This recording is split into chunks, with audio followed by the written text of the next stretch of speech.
శాసనమండలి సమావేశాలు కొనసాగుతున్నాయి. లైవ్ చూద్దాం. తెలంగాణ రాష్ట్రం కావాలని కోరుకుంటూ మరోవైపేమో తెలంగాణ వస్తే ఏం చేయాలనేటువంటి ముందు చూపుతోటి ఆ రోజు ఈ రాష్ట్ర ముఖ్యమంత్రి గారు ఆ రోజు ఆలోచన చేశారు. అధ్యక్ష, నిజానికి ఇవన్నీ ఆలోచనలు జరుగుతూ ఉంటే చాలా మంది నవ్వుకున్న వాళ్ళు ఉన్నారు, అపనమ్మకం ఉన్నటువంటి వాళ్ళు ఉన్నారు. తెలంగాణ రాదు కానీ ఇదంతా ఎందుకు, పిల్ల పుట్టకు ముందుకే కుల్లగుట్టుడు ఎందుకు అని మాట్లాడినటువంటి వాళ్ళు ఉన్నారు. కానీ కేసీఆర్ గారు మొన్న ఇక్కడి నుంచే మాట్లాడినట్టుగా, ఇదే వేదిక నుంచి మాట్లాడినట్టుగా ఎవరికి విశ్వాసం లేకపోవచ్చు కానీ నాకు విశ్వాసం ఉంది కాబట్టి ఇవాళ అనేటువంటి మాట ఆనాడు చాలా స్పష్టంగా మనం చెప్పడం జరిగింది. కాబట్టి అధ్యక్ష, రాష్ట్రం వచ్చుడు ఖాయం, కానీ వచ్చినటువంటి తెలంగాణలో ఎటువంటి అభివృద్ధి జరగాలి అనేటువంటి ఆలోచనతోటి ఈ రాష్ట్ర ముఖ్యమంత్రి గారు ఇవాళ ముందు ఆనాడు మరి ప్రణాళికలు సిద్ధం చేసిండ్రు. వెంటనే ముఖ్యమంత్రి కాగానే వెంటనే ఆ ప్రణాళికల్ని అమలు చేసే ప్రయత్నం చేస్తూ ఉన్నారు. అధ్యక్ష, నిజానికి రాష్ట్రాన్ని మనం రొటీన్ రాష్ట్రంగా చూడొద్దు అధ్యక్ష. రొటీన్గా జరుగుతున్నటువంటి మూస పద్ధతిలో జరిగేటువంటి పరిపాలనగా చూడొద్దు. ఈ రాష్ట్రం ఒక వైరుధ్యమైనటువంటి ఒక విభిన్న పద్ధతిలో అభివృద్ధి చెందాల్సినటువంటి అవసరం ఉంది. ఎందుకంటే ఈ దేశంలో ఏర్పడినటువంటి రాష్ట్రాల ఏర్పాటు వేరు, ఇక్కడ ఉన్నటువంటి మరి తెగించి కొట్లాడి మరి కేంద్రాన్ని మెడలోంచి తెచ్చుకున్నటువంటి తెలంగాణ రాష్ట్రం వేరు. కాబట్టి ఈ తెలంగాణ రాష్ట్రంలో అందరి సమిష్టి కృషి ఉంది అని చెప్పుకుంటున్నటువంటి వాళ్ళు పరిపాలన జరుగుతున్నటువంటి సందర్భంలో సహకరించాల్సినటువంటి పని వదిలిపెట్టేసి చివరికి రోజు విమర్శన. అధ్యక్ష, నిజానికి అధ్యక్ష డాక్టర్ బిఆర్ అంబేద్కర్ గారు ఒక మాట అంటారు. అధ్యక్ష, దేశం అభివృద్ధి చెందడం అంటే అద్దాల మేడలు రంగుల గోడలు కాదు అధ్యక్ష. సామాన్య పౌరుడు ఆర్థికంగా బలపడడమే దేశ అభివృద్ధి అని చెప్పేసి డాక్టర్ బాబాసాహెబ్ అంబేద్కర్ గారు చెప్పినటువంటి మాటని గుర్తు చేస్తా ఉన్నాను అధ్యక్ష. మరి ఇటువంటి ఇంత కసితో ముందుకు పోతున్నటువంటి సందర్భంలో మరి ఎక్కడైతే పోగొట్టుకున్నామో, నిజానికి తెలంగాణ రాష్ట్రం ఎందుకు కావాలని కోరుకున్నామో, తెలంగాణ రాష్ట్రం వస్తే ఏమవుతుందని మనం ఆ రోజు అనుకున్నామో దాంట్లో భాగంగానే ఇవాళ జీరోతో ప్రారంభమైంది అనేటువంటి మాట ఎందుకు అంటున్నానంటే, ఇవాళ అభివృద్ధి అంటే హైదరాబాద్ ఒకటే కాదు అధ్యక్ష. అభివృద్ధి అంటే జూబ్లీ హిల్స్, బంజారా హిల్స్లో 2 రోడ్లు వేయటం మాత్రమే కాదు అధ్యక్ష. అభివృద్ధి అంటే హైదరాబాద్ నగరంతో పాటు పల్లెలన్నీ అభివృద్ధి వైపు పోవాలి. పల్లెల్లో ఉన్నటువంటి పోగొట్టుకున్నటువంటి కుల వృత్తులు చివరికి మరి తిరిగి అభివృద్ధిలోకి రావాలనేటువంటి కృతనిశ్చయంతో ఇవాళ ఈ రాష్ట్ర ప్రభుత్వం పనిచేస్తూ ఉంది.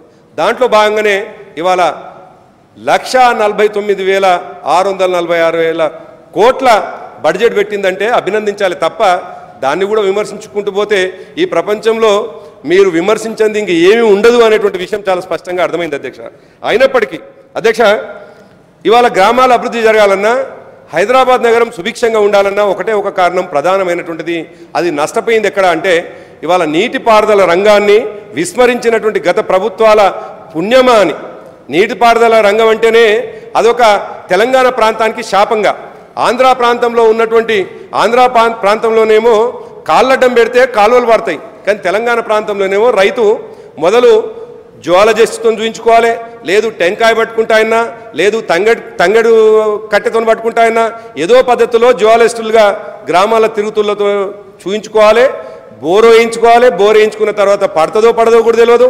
ఆ తర్వాత కరెంటు తీసుకోవాలి, ఆ తర్వాత కరెంటు ఉంటుందో ఉండదో తెలియదు ఆనాడు పరిస్థితి. కానీ అధ్యక్ష, ఇవాళ తెలంగాణ ప్రాంతంలో 1,00,00,000 ఎకరాలకు నీళ్లు ఉండాలని చెప్పేసి 1,00,00,000 ఎకరాలకు నీళ్లు ఇవ్వాలనేటువంటి ఒక కృతనిశ్చయంతో ఈ రాష్ట్ర ముఖ్యమంత్రి గారు ఇవాళ జలయజ్ఞం చేస్తూ ఉన్నారు అధ్యక్ష. దాంట్లో భాగంగానే కాళేశ్వరం నుండి సుందిల్ల అన్నారం ద్వారా, అదేవిధంగా మరి కొండపోచమ్మ ప్రాజెక్టు కావచ్చు, అదేవిధంగా మరి గంధమల్ల రిజర్వాయర్ కావచ్చు, ఈ విధంగా అన్ని రిజర్వాయర్లను నింపుకుంటూ, అదేవిధంగా కృష్ణానది నుంచి కృష్ణానదిలో ఉన్నటువంటి ప్రతి నీటి బొట్టును కూడా, మనకు హక్కు ఉన్నటువంటి ప్రతి నీటి బొట్టును కూడా వినియోగించుకోవాలని పాలమూరు రంగారెడ్డి ద్వారా, అదేవిధంగా డిండి ద్వారా ఏవైతే వెనుకబాటు గురైతున్నటువంటి గ్రామాలు మండలాలు ఉన్నాయో, ఏవైతే మరి వ్యవసాయానికి దూరంగా ఉండి వ్యవసాయానికి యోగ్యంగా ఉండి వ్యవసాయానికి దూరంగా ఉన్నటువంటి భూములు ఉన్నాయో వాటిని మంచిగా మరి సుభిక్షం చేయాలన్నటువంటి ఆలోచనతో ఈ రాష్ట్ర ముఖ్యమంత్రి గారు పనిచేస్తూ ఉన్నారు అధ్యక్ష.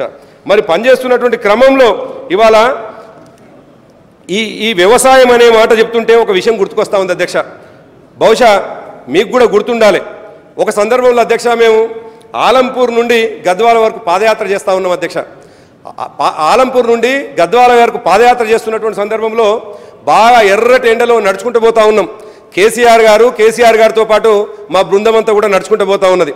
పోతున్నటువంటి సందర్భంలో ఒక చెలకలో, ఇది నేను చెప్తున్నది 2002 జూన్ నెలలో ఎర్రటి ఎండాకాలంలో జరిగినటువంటిది. మా మిత్రుడు ఇక్కడ రాముల్ నాయక్ గారు లేనట్టున్నారు, రాముల్ నాయక్ గారు వచ్చింది ఇక్కడికి. రాముల్ నాయక్ గారు ఆయన ఆకారం పెద్దదే, కానీ ఆ పాదయాత్ర అంతా కూడా నడిచిండ్రు ఆయన. అంటే తెలంగాణ ఉద్యమకారులకు ఉన్నటువంటి కమిట్మెంట్ చెప్తున్నాను అధ్యక్ష. ఆ పాదయాత్రలో దాదాపు 180 కిలోమీటర్లు మా రాముల్ నాయక్ గారు కేసీఆర్ గారికి ఒక్క అడుగు కూడా తగ్గకుండా ఇంకా 2 అడుగులు ఎక్కువేసి తప్ప తక్కువ కాదు. అంటే ఆ కమిట్మెంట్ తోటి ఆయన మేము పనిచేస్తున్నటువంటి సందర్భంలో మేము ఒక ఆమ్దం చేనులో పనిచేస్తున్నటువంటి రైతుల దగ్గరికి వెళ్ళినాం. రైతులు కాదు అధ్యక్ష, కూలీల దగ్గరికి వెళ్ళినాం. కూలీల దగ్గరికి వెళ్ళి కేసీఆర్ గారు అక్కడ ఒక నిమిషం కూర్చొని, అమ్మ మీ టిఫిన్ బాక్స్ ఇవ్వండి అని అంటే ఆమె టిఫిన్ బాక్స్ ఇస్తే అందులో ఉన్నది ఏంటంటే అధ్యక్ష, తెల్ల అన్నము కారం పొడి అధ్యక్ష, నూనె కూడా లేదు అధ్యక్ష. మరి అటువంటి పరిస్థితుల్లో ఇది ఎట్లా తింటున్నామా అంటే మరి మా పరిస్థితి సార్ ఇంతకంటే గొప్పగా ఏం లేదు అని. నిజానికి ఆ మాట చెప్పగానే సార్ ఆశ్చర్యపోయినారు. అది కాకుండా మరి ఎర్రటెండలో పనిచేస్తూ ఉన్నారు కదా, మీకు ఎంత ఇస్తారమ్మా, మీకు ఇచ్చేది ఎంత రోజుకి అంటే మాకు ఇచ్చేది రోజుకు 15 రూపాయలు అని చెప్పేసి చెప్పడం జరిగింది అధ్యక్ష. నిజానికి అధ్యక్ష ఆ మాట చెప్పగానే ఈ రాష్ట్ర ముఖ్యమంత్రి ఈనాడు మరి ముఖ్యమంత్రిగా కొనసాగుతున్నటువంటి ఆనాటి ఉద్యమకారుడు కళ్ళలకు నీళ్ళు తెచ్చుకున్నాడు అధ్యక్ష. ఈ దేశంలో ఎక్కడైనా 15 రూపాయలకు పనిచేసేటువంటి పరిస్థితి ఉంటుందా, ఈ దేశంలో ఎక్కడైనా అసలు 15 రూపాయలకు బ్రతికేవాడు ఉంటాడా అని చెప్పేసి 2002లో జరిగినటువంటి పాదయాత్రలో ఉదాహరణ మీ దృష్టికి తీసుకొస్తాను అధ్యక్ష. అందుకోసం ఇవాళ అనేక అభివృద్ధి కార్యక్రమాలు, ఇవాళ ఈ సాగునీటి ప్రాజెక్టుల ద్వారా తెలంగాణ మొత్తాన్ని సస్యశ్యామలం చేయాలని చెప్పేసి ఆలోచన చేస్తున్నటువంటి ఈ రాష్ట్ర ముఖ్యమంత్రి గారిని రోజు విమర్శించడమే కాదు అధ్యక్ష, ఈ ప్రాజెక్టులను అడ్డుకోవడం కోసం ఇష్టం వచ్చినట్టుగా కేసులు వేయటం, ఇష్టం వచ్చినట్టుగా మరి గ్రీన్ ట్రిబ్యునల్కి వెళ్ళటం, తద్వారా ప్రాజెక్టులు ఆపే ప్రయత్నం చేస్తున్నటువంటి మిత్రులకి మేము ఒకటే విజ్ఞప్తి చేస్తా ఉన్నాం అధ్యక్ష.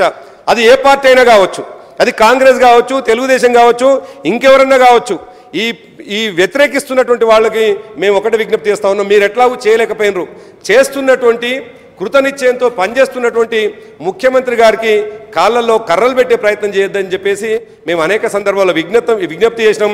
అప్పర్ హౌస్గా ఉండి ఇది మేధావుల హౌస్గా ఉన్నటువంటి ఈ హౌస్లో కూడా మేము విజ్ఞప్తి చేయదలుచుకున్నాం అధ్యక్ష. మీకు ఈ సందర్భంగా కేసీఆర్ గారి యజ్ఞం ఏదైతే కొనసాగుతూ ఉన్నదో ఆ యజ్ఞంలో ఇప్పటికే ఈ 2 సంవత్సరాల కాలంలో మరి కృష్ణా నది ద్వారా తీసుకున్నటువంటి నీటి ద్వారా జరిగినటువంటి అభివృద్ధి, జరిగినటువంటి దాదాపు 4 లక్షల ఎకరాలకు పైన ఇవాళ సస్యశ్యామలమైంది అధ్యక్ష. మీ అనుమతితో మరి ఒక పేపర్ని చూపించే ప్రయత్నం చేస్తాను అధ్యక్ష. ఇవాళ ఒక ప్రధాన పత్రికలో ఇవాళ ఒక వార్త వచ్చింది అధ్యక్ష. ఇవాళ తెలంగాణలో ఉన్నటువంటి పాలమూరు, వలసలకు కారణమైనటువంటి పాలమూరులో పచ్చటి పైర్ల అధ్యక్ష. ఇవాళ ఎక్కడ చూసినా కానీ నడిగడ్డ, నేను ఇంతకుముందు ప్రస్తావించినటువంటి నడిగడ్డ ఆ ప్రాంతంలో ఒకప్పుడు పల్లేరుగాయల అధ్యక్ష, ఒకప్పుడు పల్లేరుగాయలు తప్ప మరోటి లేనటువంటి పరిస్థితి. అటువంటి పాలమూరులో ఇవాళ వనపర్తిలో, నాగర్ కర్నూలులో